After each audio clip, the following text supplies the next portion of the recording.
Hey. Hello. So we're back. I'm Allison and I'm Madeline. Madeline. She is my second of 8.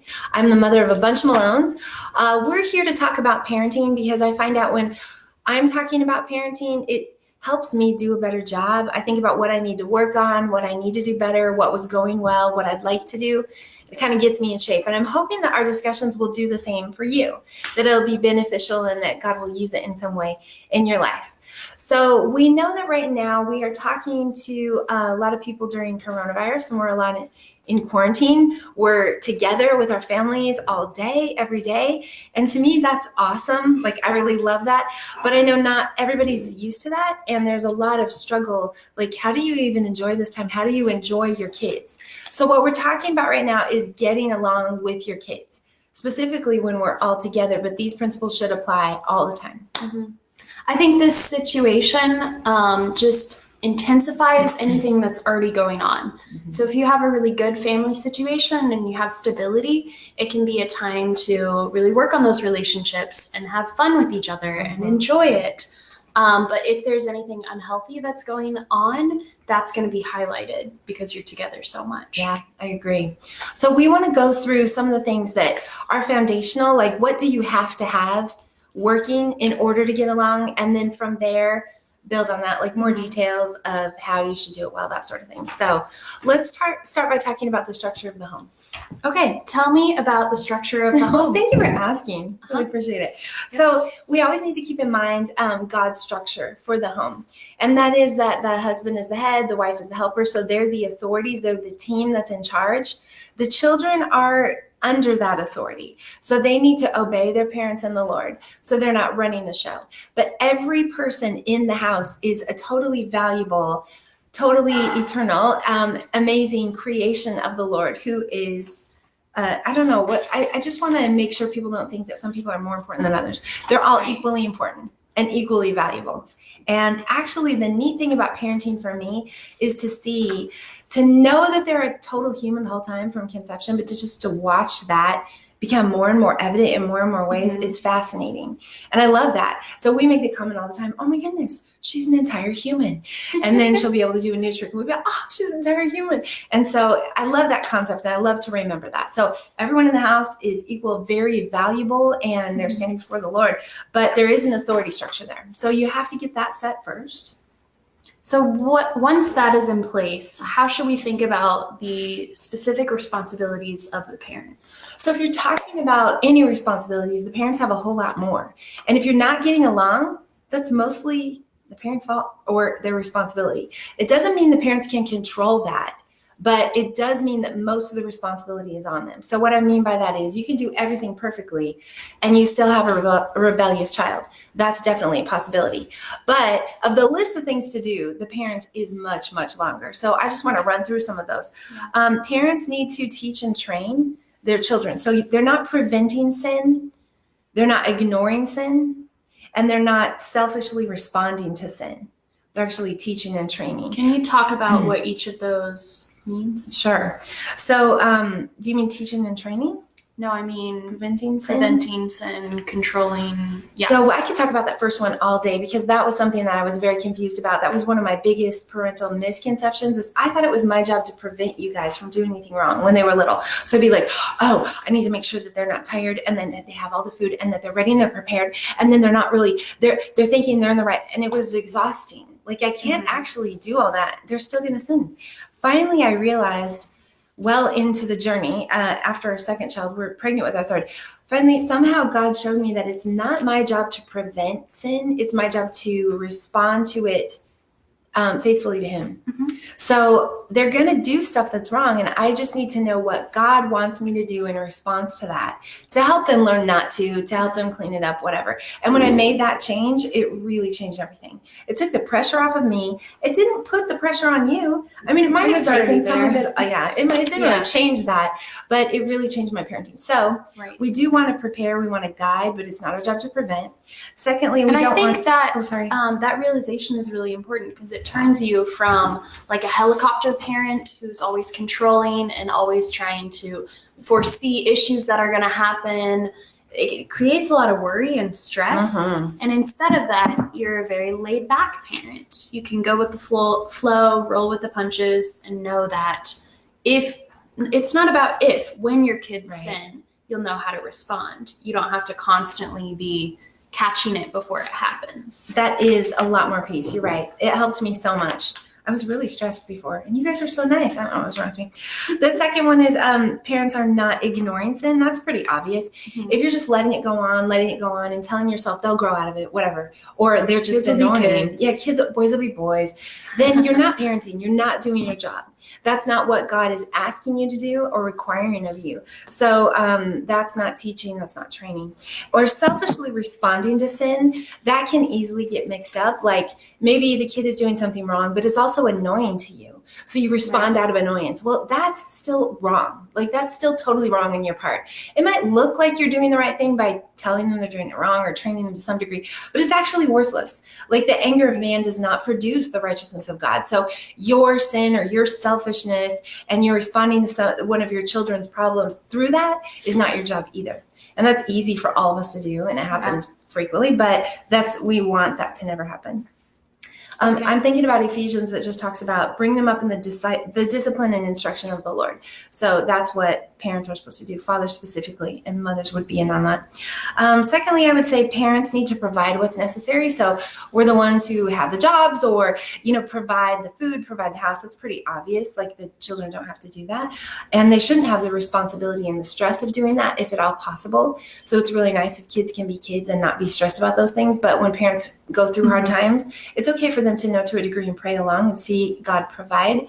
But as much as possible, we want that to be the mom and dad's job, I think. Third, and this is where I think it gets really exciting, at least for me, parents set the environment. So we set the spiritual commitment of the house. We set the security, which would be the structure we just talked about, and the providing. We decorate.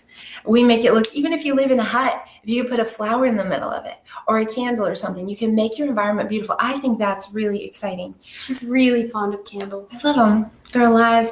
The cleanliness of the house, that's really up to the parent to decide and set. The lighting, the music, the emotional atmosphere, that is really, really important. The decibel level, like we can help our kids, we can decide what it needs to be, and let's just stay within these bounds. Dad recently started introducing a rule that we call no screaming during work hours. Yeah. Which you would think would be a given, but not in this house. We mostly sing. It's more of a belt. Sure. It's very energetic. Yeah. Sometimes akin to a shriek. Sure. It's very musical, however. But not during work that was hours. so limiting. So the kids were like joking about how hard it is to be restricted. All those hours right in the middle of the day. So the parent sets that. The parent sets the schedule. And the parents set the activities, and the parents set the focus of the household. So I think having the freedom to do all that and to be able to decide what it's going to be like is really exciting. So anyway, those are parent responsibilities. The next one is, and this is where we really get into how to get along with your kids, parents set the expectations. And I think this is also how to set the spiritual commitment, security, lighting, music, everything. You're right. It's how to create that environment. You do it by setting expectations. This is what we do. This is how we do it. So you need to have wisdom, and obviously that comes from the Lord. So you make good decisions about all of the things we just talked about, what needs to happen, what it needs to be like. And then it needs to be communicated clearly. It's the parent's responsibility to make that really clear to everyone in the house.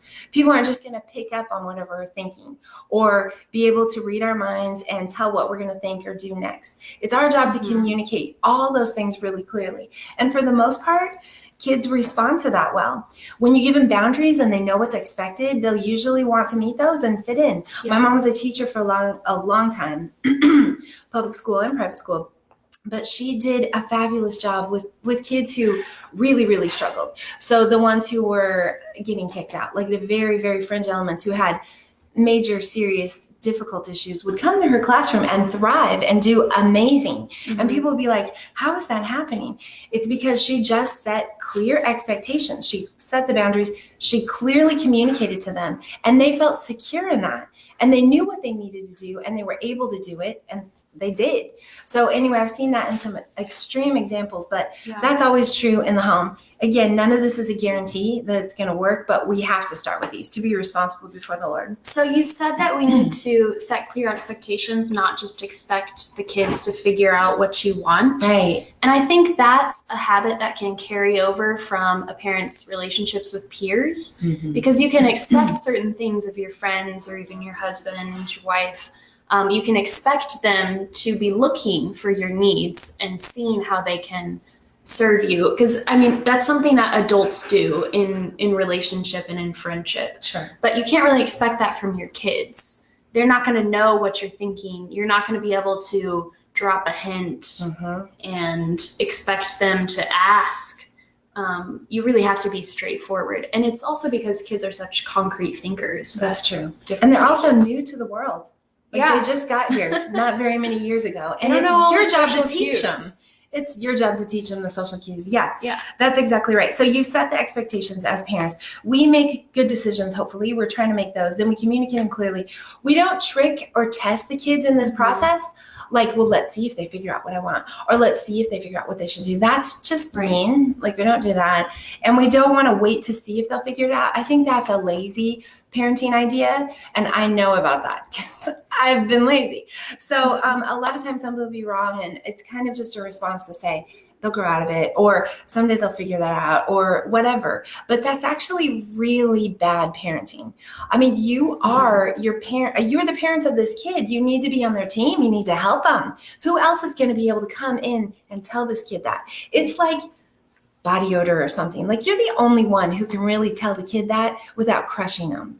You're the only one who is in a position to be able to help them not be annoying or not read social. There's a lot of things that is just in the role of parents where if we don't take up that responsibility, they're just stranded and they're just stuck. So we need to stay active and stay energetic. And a lot of times those consequences take too long for you can't let them figure it out the hard way if it's going to take years before they notice that something went wrong. Right. If it's too long-term, like in certain instances, you can let them figure out the hard way, like what a consequence is going to be, but you can't extend that too far. Yeah, I think just go ahead and help them.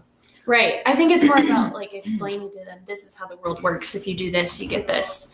These consequences follow these actions. Right. To help them not be surprised when that happens. Yeah. Or a lot of times they don't put it together. Right. Also, when kids are little, if they throw fits, they don't ever stop throwing those fits unless they are stopped and trained out of it. They just change them to be more socially acceptable. So you can probably think of some adults who throw fits just in socially acceptable ways, and it's because they weren't stopped. And again, it doesn't mean that if you do a great job parenting that they'll be guaranteed to never do that, but that is their hope. Like, that's what we're here for. So that's a parent responsibility. And then this is where you start to get to the enjoyment point. It's the parent's responsibility to study your children. And I love that. Like, get to know them. Get to know their personality. So interesting. Like, from very, very early on, you can figure out different things about different kids and what they like and what they don't and what they're good at and what they enjoy. It's just a really fun process that can last their whole lifetime. You can always be getting to know your kids better. And that's an amazing gift. And it's a parent's job to do that in order to be able to train and teach them well. We have to know that sort of stuff. So we might as well really enjoy it, which of course you can. And I think as an older sibling, I get to do that too. And it's one of the best things about being the second to oldest of 8 is I've had the privilege of watching all these people grow up and see how their personalities change and how their interests develop and how they learn new things. And it's so exciting to watch that and be part of it and appreciate it. And I think that's also part of getting along is paying attention and appreciating those little things. And it's the strengths and the weaknesses. Like, knowing what's really hard for a kid and why it's hard gives you a lot more insight into how to help them, how to be patient with them, what would be fun for them or not fun for them. So that again can take a lifetime to really learn them, but we need to be studying them and knowing them well. That's a parent responsibility. Another parent responsibility is to verbally affirm your children. So if you're stuck together and they do something well and you're just like, yeah, but you could have done that a little bit better. Or, oh, that's a good drawing. If you shade it a little more, it'll show up more. Or there are a lot of responses that are not verbally affirming your children, but it is our job really to be building them up, encourage one another, and build each other up in how you speak. So that is something that parents have to do with their children. That's a really good point. Yeah, I think God set us up that we are looking for that from our parents automatically. Yeah. And if we lose that, it's always going to be difficult. And you can make up for it in different ways, of course, and God can redeem situations, but he really set it up that kids are looking for that affirmation and they need it from their parents. And by affirming verbally, you're setting a culture that your kids are going to follow. Hopefully. So, well, ideally they would.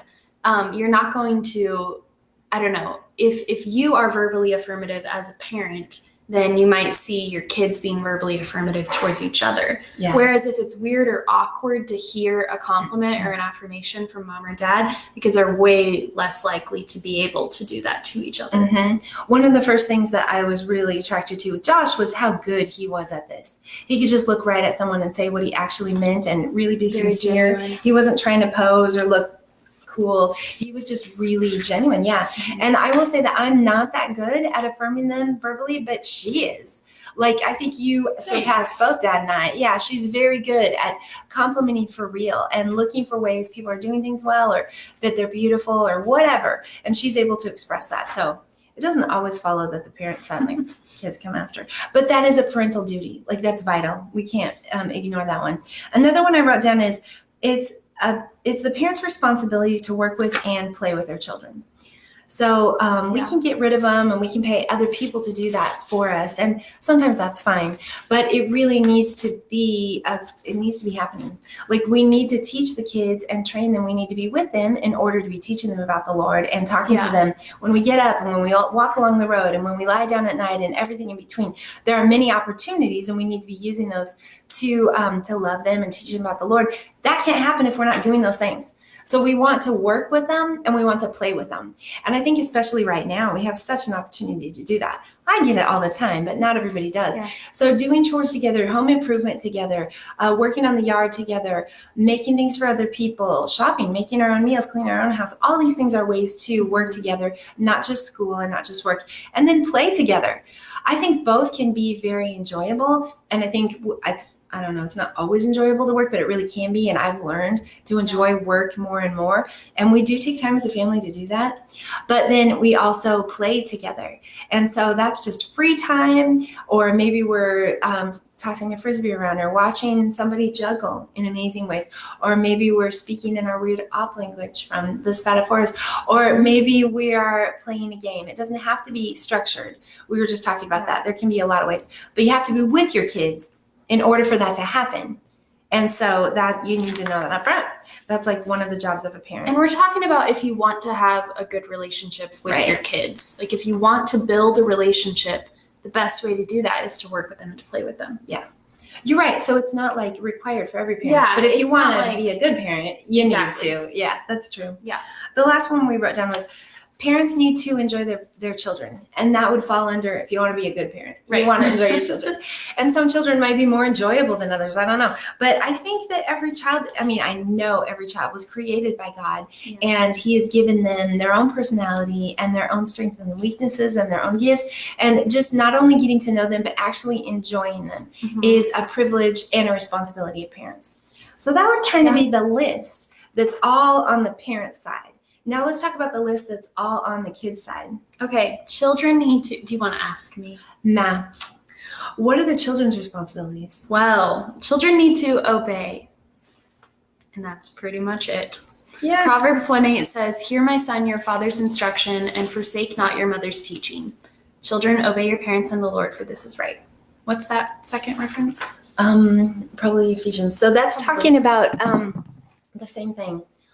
It's just the children's job to follow and to obey. So they follow our lead by obeying. That means they're listening to what's happening. They're listening to what we're saying, and they're watching, and then they're doing what we expect. That's all called obeying.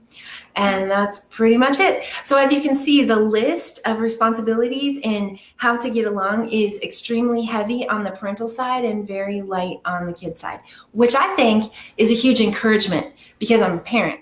So I'm like, well, I can do a lot of those. Now, I still can't control the whole situation. I obviously see that every day. But I do like to know there are things that I can do that can really promote and develop good relationships in our home. You're not and I'm just excited to hoping doing for the those. best. I'm not sitting on the couch and waiting for it to happen. I'm sitting on the couch bossing people around. Sort of. Okay. Speaking of bossing, I think let's talk about what God does. Yeah. Yeah. So we've talked about the list of what parents need to do and the list of what kids need to do. But the list of what God needs to do is actually all of it. So he needs to create us. So he did that. He needs to provide for us. So he did that. He needs to reveal. He doesn't even need to. He revealed himself through his word. He came to earth and to redeem us. He died on the cross and rose again. And he fills those of us who believe in him and who accept his sacrifice on the cross with his Holy Spirit. That's awesome. Who then bears fruit in our lives, which are things like goodness, kindness, patience, gentleness, self-control, etc. And then he's always with us. So I love the analogy of the difference between me saying, okay, to get there, you go down the street and you turn right at the second stoplight. And when you see that one house, you want to turn left and then you get out. And the difference between that and me getting in the car and saying, okay, just head straight forward. Good. Okay, let's turn right here. Okay, good. Now see this tree? Come with me and let's walk over. The difference between those is huge, right? Well, that is the difference between what I used to think God did and what God actually does. He's actually with us when we believe in him and accept his son's sacrifice. He's actually like live in real time with us, helping us in everything, in parenting and getting along with our kids and obeying him and having self-control, all of the above. Yeah. So those are all God's job. And then it's also God's job, or it's actually his offer to provide us with the patience necessary to carry these things out. And it takes a lot. That's a really good point. So a friend brought up this verse and I just love it. This is an example of just trying to gear up and bootstrap it yourself and make it happen. And it says, I will guard my ways and I will not sin with my tongue. Like I'm going to have self-control. I'm not going to be rude. I'll guard my mouth with a muzzle so long as the wicked are in my presence. Here I go. So I was mute and silent. I held my peace to no avail. My distress grew worse. My heart became hot within me. As I mused, the fire burned and then I spoke with my tongue. So that's kind of what it looks like when we try to do it on our own. You can say, I'm going to be a really good parent. I'm just going to do it. We're going to go for it. Today's the day. We're going to change. Here's my to-do list. We're going to get everything done. New Year's resolution. We're going to get along so well. Well, what will happen is you won't, because you don't really have the strength on your own. I mean, we do to some degree, and it looks like we do, but actually we really don't. And we need God to be able, it becomes apparent when whatever circumstances go past our tolerance. At that point, it's really apparent that we need God, but we actually always need him. So he provides the patience that's necessary. He provides the wisdom and the ability to discipline. So that is a big job, and it's a tiring job. We briefly touched on that in the list, but that's a difficult one. So to be able to actually teach and train your children takes a ton. It takes a ton of time. It takes a ton of energy, but God provides the strength to do that. And thirdly, he provides the wisdom to be able to know how to do that. So anything that we're saying that's correct is from him. Anything we say is wrong, just let us know and we'll apologize later. That was just us. But he's actually providing us the instruction manual with everything we actually need in there. So he's doing the hard parts. And we want to let him do the hard parts. And as much as Proverbs says, listen to your father and mother, honor your father and mother, obey your father and mother, cherish their instruction, it's also saying teach your children God's word and delight in that. So what we are obeying is the instruction that God has given you that you're embracing. That any wisdom that you have that's worth following is from him. That's right. So the kids are actually obeying the Lord. Right. Yeah. And when we're doing these things as parents, we're actually showing our love for the Lord or expressing our love in response to him loving us. It's when we obey, that's our showing love for the Lord. So that's our list of what parents do, what the kids need to do, and what God will do. So I want to hear about ways that parents can ruin their children. What should they not do? So we're talking to, everybody who's listening to me, I'm assuming you're pretty nice because I know really nice people. Like pretty much all my friends are great. So I'm just going to assume that you're great. You may or may not be a Christian yet. I was totally not until I was 20. I thought, yes, God's there, but I did not understand that he was real, that he was powerful, that he knew who I was, and that he was relevant to my life until I was about 20 years old. And then it totally changed. And I realized, oh, so the pressure's not on me to know everything and do it perfectly. I can just trust him. And it really did change everything. So, that's step one, absolutely. But we're not talking about that. We're talking about what parents shouldn't do. So in the Bible, it says, do not exasperate your children. Fathers, don't provoke your children to anger. And in Colossians, it says, don't embitter your children or they'll become discouraged. So like God, in his wisdom, knew that those would be the pitfalls that we would go to right away, and that he needed to tell us not to do that. So how do you do that? Well, the list is, I think, kind of infinite. Like we could go on forever and ever thinking of ways to embitter and frustrate our children. But I try to think of like, what are the main ones? What are the ones that are temptations to me? What are the most common things? That sort of thing. And we came up with a short list that is hopefully helpful, that maybe we can see ourselves in. I definitely can. Yeah. So the first one was react out of emotion. That's so easy. So we touched on this before. Too. The anger of God does not produce the righteousness of man. So anything that we do that's out of our own emotion, like out of our own negative emotion, would not be helpful at all. And we can do that. Now it's not we said ruin our children. It's hard to ruin children. It can be done, but that we're talking about like abuse, that sort of thing.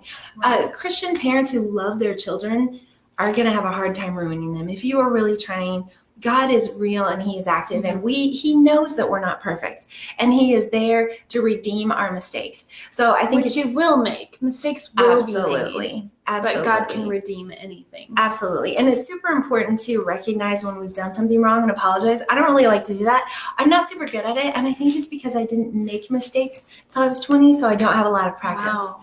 Yeah. So anyway, that's something I could really, really improve on. But anyway, don't react out of emotion.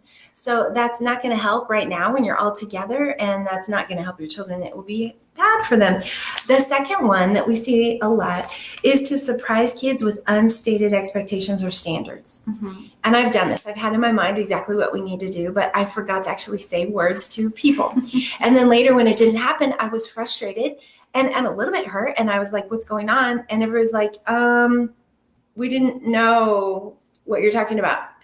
I was already frustrated. So I totally relate to this one. But anytime you might think, oh, this particular thing is wrong. But if you've never told your kid that or taught them, or you haven't seen them be taught from that, right, they may not know it at all. And either way, it's absolutely unfair of you to come down on them for that.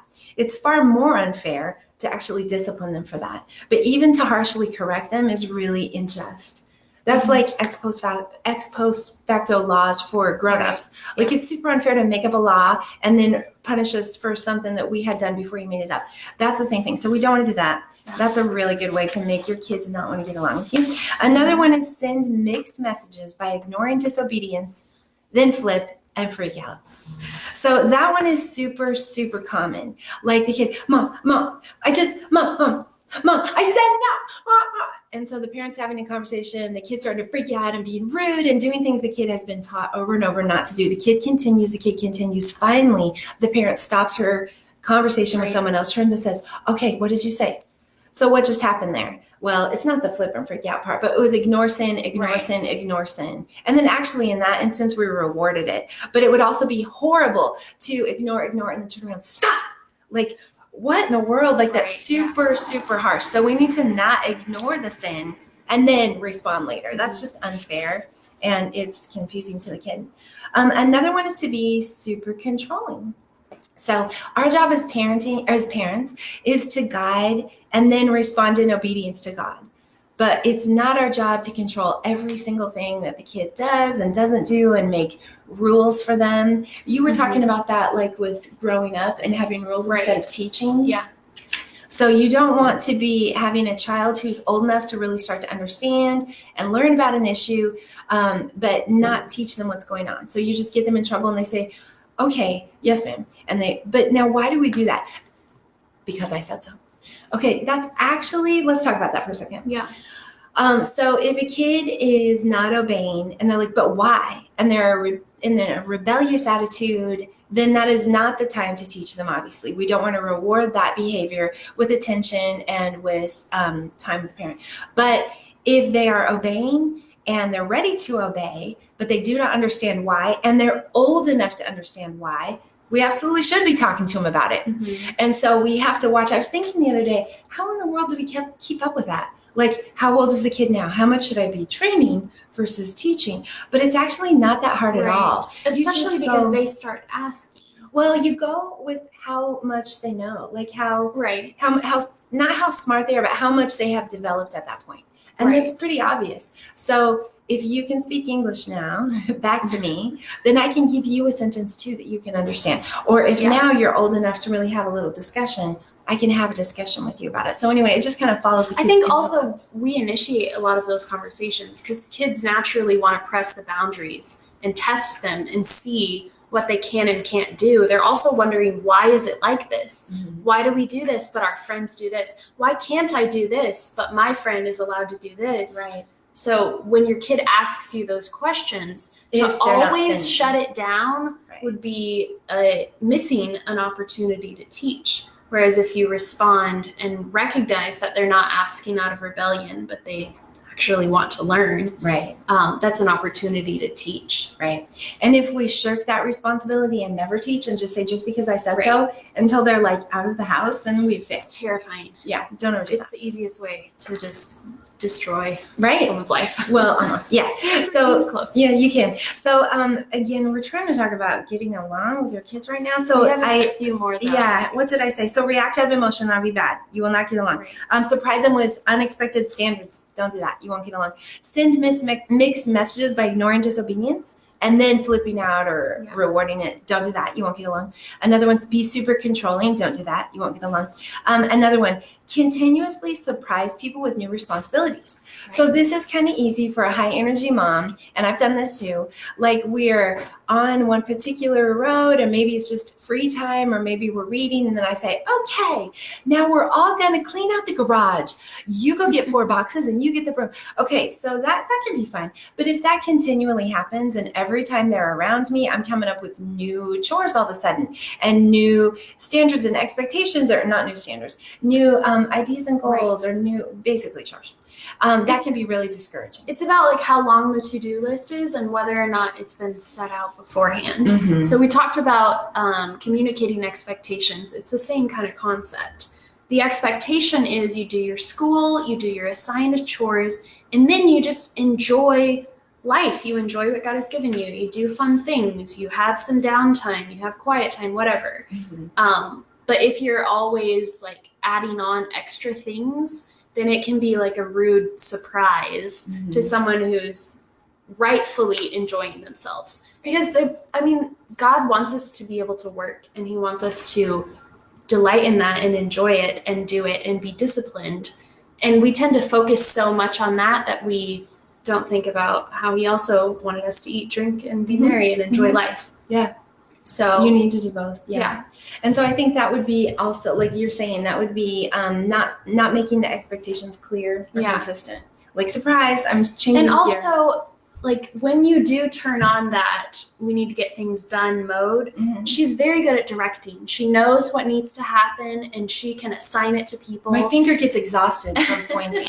And she sees opportunities. Whenever there's a child in her vicinity who's not visibly doing something productive, then that's someone who could potentially accomplish something, and so she'll assign something. But I appreciate that you're not always in that mode. Right. Because if she were that 24/7, then every time we see her, we would associate it with, oh no, there's another thing to do. Oh no, I didn't do this well enough. Oh no, there's more. Yeah. And you just can't relax. Right. I think that's why kids disappear into their rooms, or they start to just be more invisible. One time I had a lung problem. They put me on prednisone and it gave me extra energy. I was like, okay, let's get up at 6 and first we're going to quilt and then we'll make 50 meals and then we're going to clean out everyone's closet. Ready? And it was not so fun for everybody else, but we did get a lot done. Sometimes there are fun things that she has in mind that she wants us to enjoy with her. But, there's a time for it, and there's also time to chill. Exactly. So another bad idea is if you don't want to get along with your children would be to continuously surprise people with new responsibilities. Okay, another one we thought of would be to replace or always accompany appreciation with criticism. And this is along the same lines. If your kid's like enjoying themselves, doing something fun, especially something creative and different, like if they come to you with something that they're excited about and you always have something critical to say, then you're going to shut down an opportunity to connect with your kids. Like, especially if they come to you with something. Because they're making themselves vulnerable. Right. So even if you're thinking, oh, but I want them to improve, that's not the time. That's not what you want to do. When exactly is not the time? What do you mean by that? If you really want, let's say a kid drew something and is giving it to you or showing it to you, that would be the time to totally appreciate and love what they've done.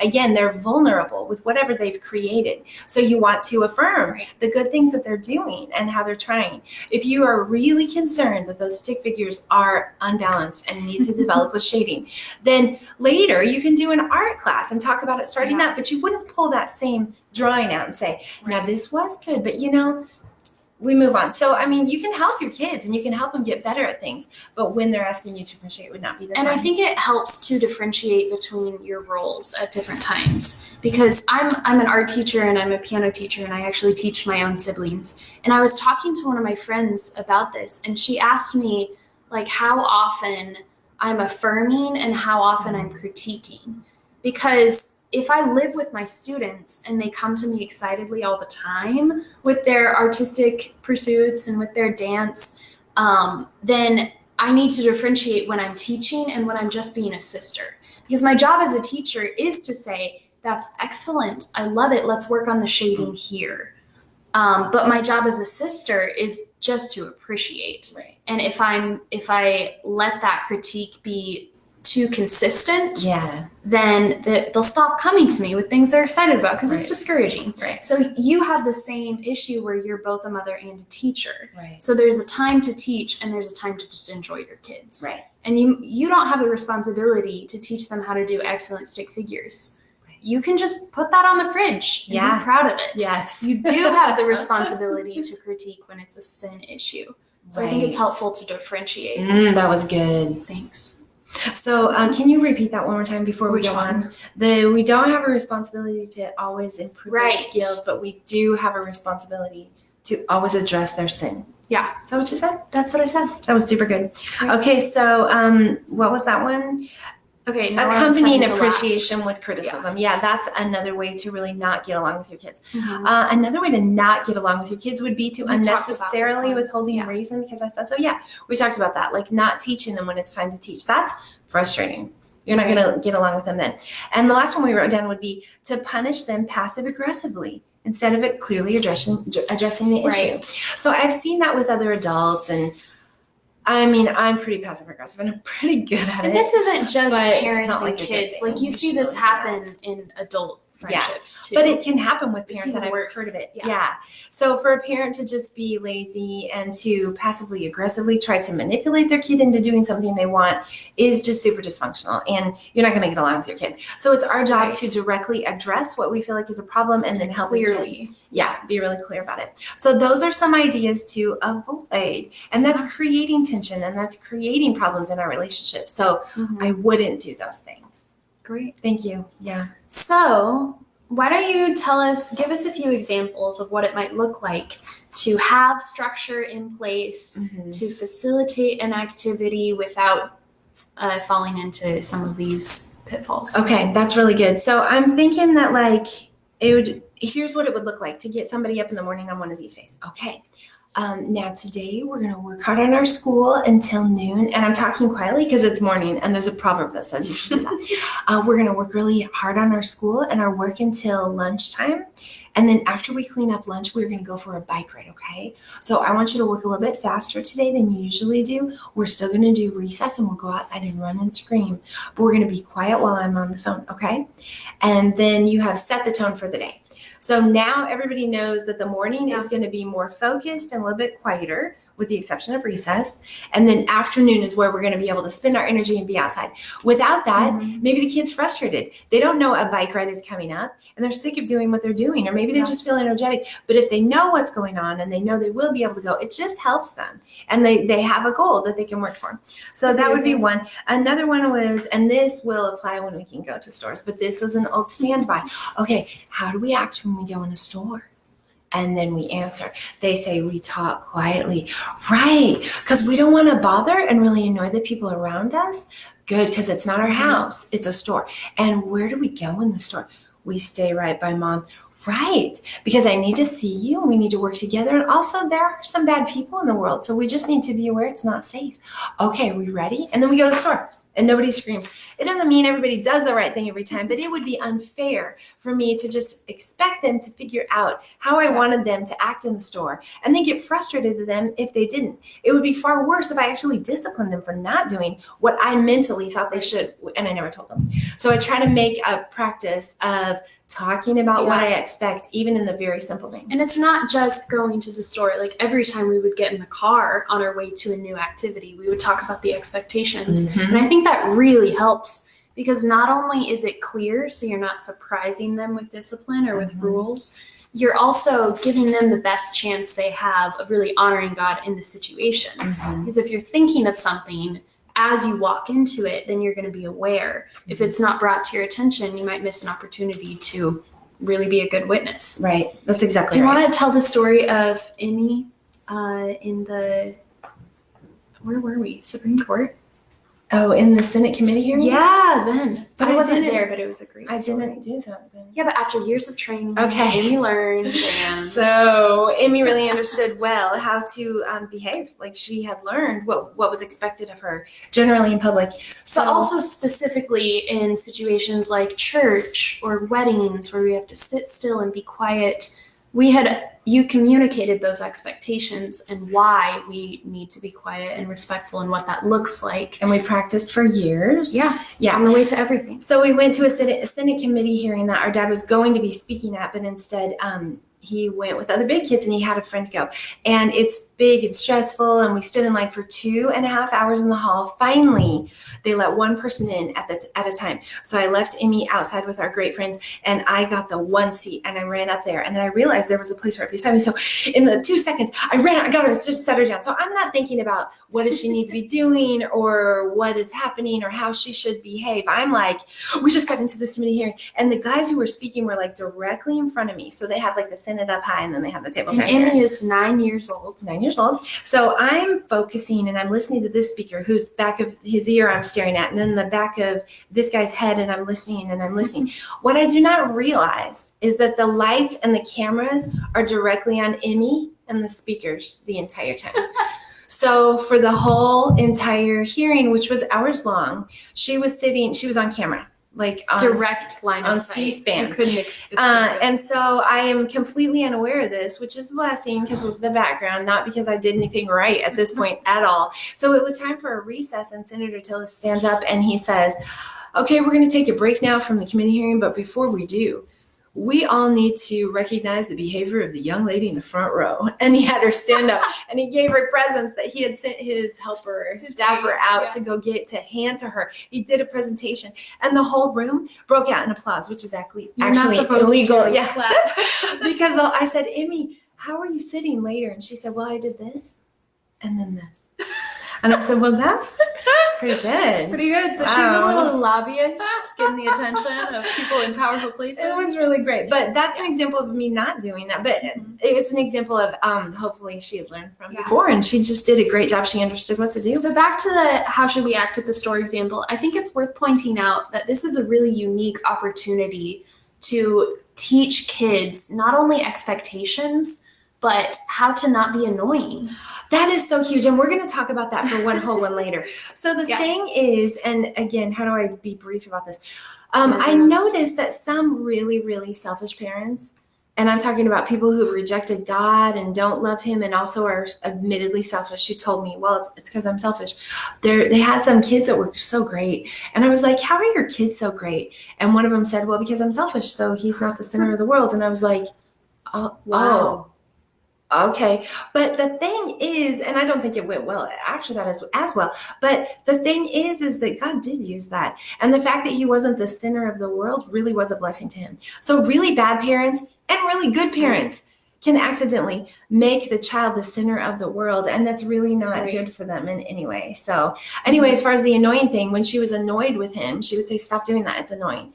And that's similar in that really bad parents or really good parents can both address it. So I would suggest that we do it well if we want to be good parents. Kindly and with patience. And kindly. Yeah. But what we don't want to do is to be so godly and so patient that we overlook not only their sin, but also their annoying behavior. That is not helping them. It sounds really good, and it sounds way better than the bad parent that I talked about, but it's actually not serving the child at all. It's not setting them up well for success in the real world, because where else are you going to be with people who notice the little annoying or selfish things that you do and have a close enough relationship with you and enough trust to be able to point it out?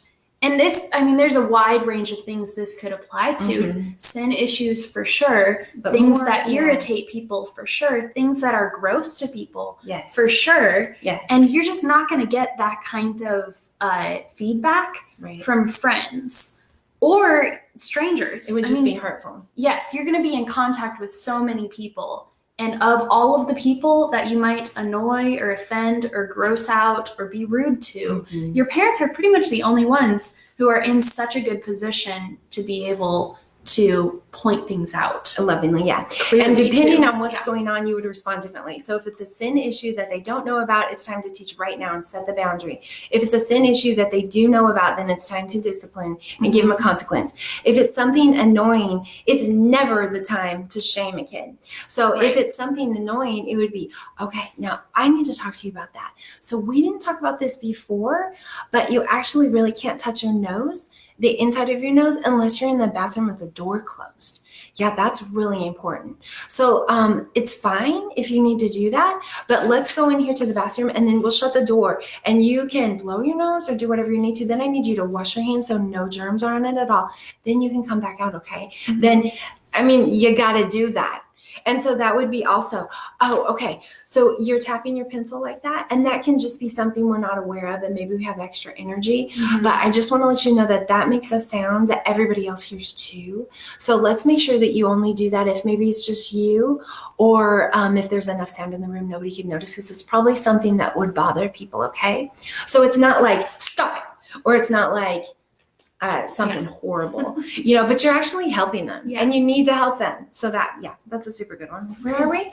Well, we're giving examples. You talk about being on the phone. Yeah. So, if the parent's working right now, and we're all in the house together, it might be frustrating because the kid's interrupting all the time, but that's because you didn't tell them. So a good example would be, okay, so I'm going to be on the phone because I'll be working. So if I'm on the phone and you need something, if you need help with your math that you're working on, what I want you to do right now is to put a sticky tab on the door and then quietly go back. You can work on these 3 things that are easy for you and fun until I can come out and help you with that. And then we'll work together to get it and you can keep working, okay? But what I don't want you to do is come in and knock to make noise, because then I'll have a hard time concentrating, or come in because I really need to be taking my phone call, okay? Obviously, if it's an emergency, you could always scream, and I want you to. That is a given. But that's the kind of thing they need to hear. That's really helpful. That's not really helpful. So anyway, that would be one good way to set it up. Another example of how to get along with your kid in times like this would be, what should you do when you're done with your work, but it's not time to go jump around outside? It's almost time to jump around. What are you going to do when we're done? But it's not recess time yet. Okay, good. Yeah. And you give them options. So we can color this, you can play this quiet game, or you can do whatever. I'm just picturing people who aren't preparing their kids or setting the expectations or communicating, and then their kid is done with math and feeling jumpy, and they're jumping on the couch, and the parents like, I can't take this anymore. Well, it was up to the parents to prevent that in the first place, or to deal with it gently if they forgot. But if you set the expectations and the kid knows what to do, a lot of times they just will do that, and then they can go jump around outside. Those are really helpful tips, especially if you're working from home right now. Yeah, or just being at home. Yeah. And then here's another really important one. So how should we talk if we disagree? and then we talk about it. And here's the answer. If your feelings are hurt, if your sister says something that hurts your feelings, then you need to talk kindly. No, we always say, if they do something bad to you, you need to do something good to them. I always start with that because Jesus said that. And then if it hurts your feelings, you need to talk kindly and tell them how that hurt you. Okay, let me go with you and I'll stay in between and listen. Mm-hmm. Or if you just have a different idea, then you need to make sure that you acknowledge the other person's idea and then present yours kindly, not rudely, because it can make them feel defensive if you just disagree. Okay, so we talk about these things before we're in the situation a lot. And then after we're in the situation, they have that background, they know what's expected, and then they could be. Now, you talked about how it's important for a parent, if you mess up, to realize it, to apologize to the kid. Mm-hmm. I think it's also important for parents to be able to communicate, hey, that hurt my feelings. Yeah. Because if that goes uncommunicated, then you're going to lean towards passive aggressively dealing with it, or just feeling some resentment, or maybe it's just a missed opportunity. Your kid could have learned something, mm-hmm. But you didn't say anything. You didn't communicate that. It would be a temptation to just react out of that. So if you worked really hard and you've set all these things up and you have good ideas and then you present them and the kids are like just not into it or rude or whatever, that can actually really hurt your feelings. Number one, you're the grown-up. So you got to go to God and deal with it. Yeah, you need to get your security from God and not from your kids' reaction to you. Right. That's only going to hurt them if you are emotionally dependent on them. So grow up, which is, I'm talking to myself here. You do need to grow up. At the same time, it's fine. It's okay sometimes for the kids to know that is hurtful what you said. But we do not, how do I say? We do not give them an emotional consequence for that. Like, that really hurt me. And I'm not going to talk to you about this because that's totally inappropriate. So for the parent, we just need to remember that God is where we get our security, and that's who loves us unconditionally. And these are just kids. So they're going to hurt our feelings sometimes. Yeah, and yes, it's okay to tell them that so that they understand that sometimes. I think that's, and it would be totally wrong for us to respond passive aggressively or to be bitter against them. That would be totally wrong. So we have to take that straight to God. Yeah. So those are examples of how to set expectations. So we haven't really gotten to how to enjoy your kids or how to really get along. Those are what I think are absolutely necessary and foundational for really getting along with your kids.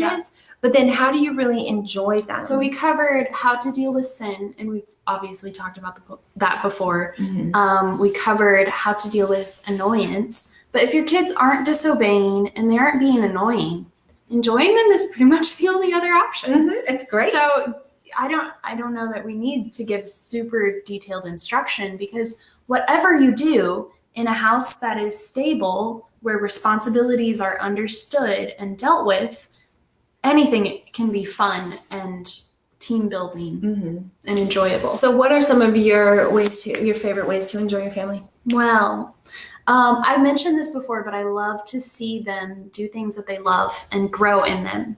And I love to see their personalities develop. And like you said, as a responsibility to analyze how they think and what their strengths and weaknesses are and how they show love. That's always been really interesting to me. And so I have 7 great case studies plus mom and dad that I can just learn about.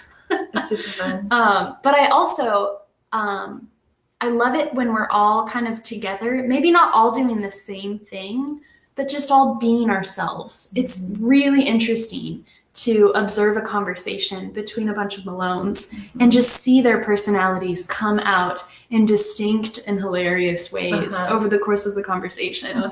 So the other day, Lydia was practicing juggling, and she was using like some limes because we couldn't find the juggling balls. And so she's juggling limes and throwing it under her leg and doing 4 at a time. And Seta has her announcer voice, and she was like narrating Lydia's actions. And then I think Vic was over on the harp playing something. There's always music and dance going on somewhere with someone. Dad was just sitting quietly laughing at us. The conversation was back and forth. Oh yeah, we speak this language. Metaphors. Yeah.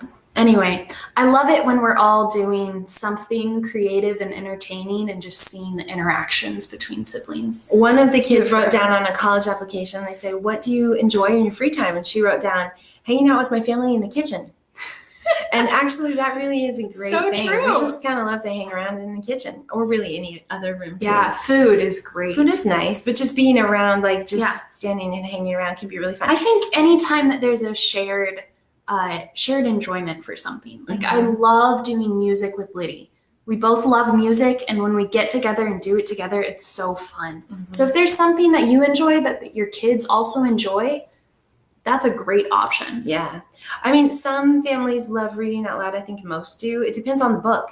So if you have a really good book that everybody can kind of get into, that's like a shared experience. It's like you lived through that together. So that's fun. I love to have a fire. It's not really cold enough right now, but I love fires. I'm just entertained by it for hours. And so to have that and then have reading just makes me super happy. And people can work on like a project, or they could play, or they could do whatever. That's super fun for me.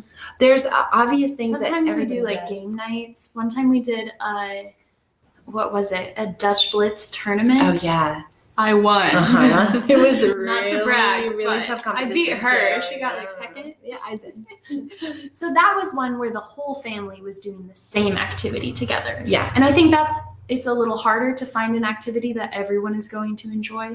So we also work on having a good attitude and participating for the sake of someone else instead of because it's your favorite thing to do. Right. That's hugely important. What are some other things? Enjoying your kids. I just think, I mean, the list could go on and on forever. Baseball, like whatever we're doing. Baseball the other day. That was really fun. But I'm thinking I enjoy reading science. I hate science, but reading like science with them is enjoyable to me. Yeah.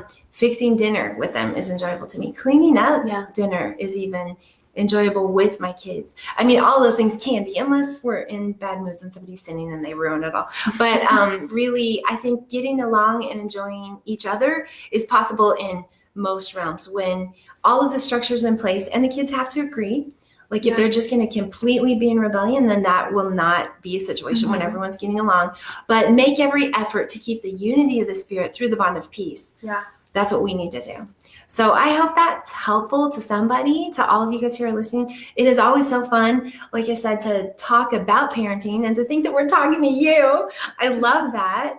And we just hope that what we do as a family will be a blessing to your family in some way. We finally have the whole family together. Ella and Ab just drove from Texas to be with us. So we're going to keep enjoying each other. Our bunch of Malones. Yeah. We will be back next Wednesday, and we're actually going to talk about babies. Will we have a guest speaker? With a guest speaker. Wow. Whoa, I'm so excited. All right. Thank you, guys. Thank you. We'll see you next week. Goodbye.